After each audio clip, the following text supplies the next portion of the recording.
Yo Mae, depuis la dernière vidéo, tu sais comment gérer les dégâts en utilisant le moniteur de conditions de ta super feuille de personnage.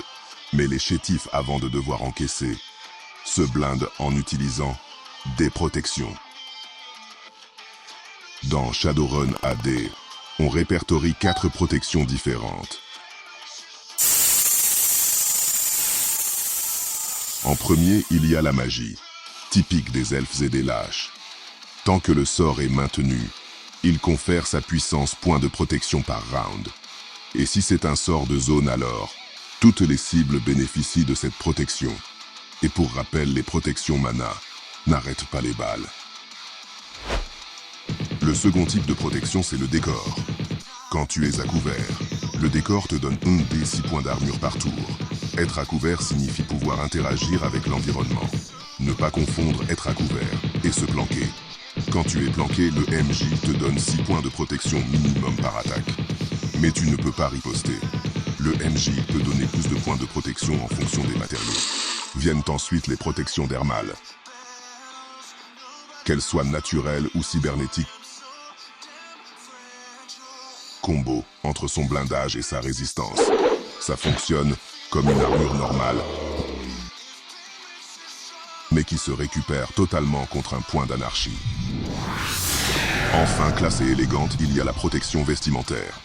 La plupart des armures du 6e monde sont constituées de gel qui durcit à l'impact ou de matériaux très résistants. Puis le gel redevient liquide et l'armure retrouve son intégrité après quelques minutes. En termes de règles, un perso récupère tous ses points d'armure entre chaque combat.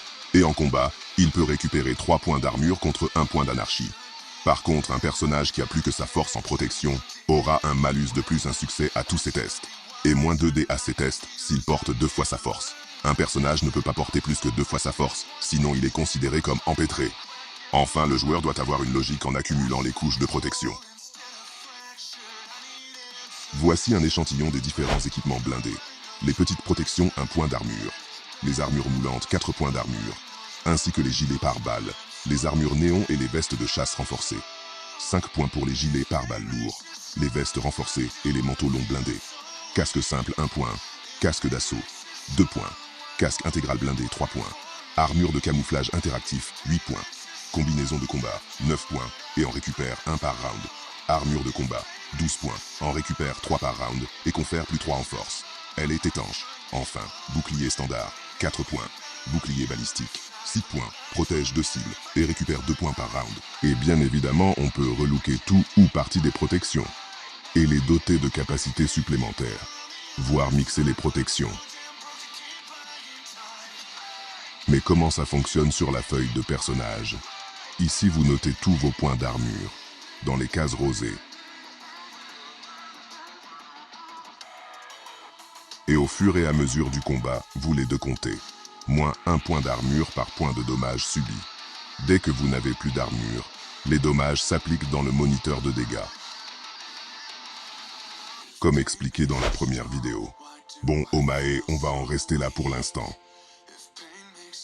Mais qu'est-ce que... Très drôle petit homme, mais j'ai rien senti.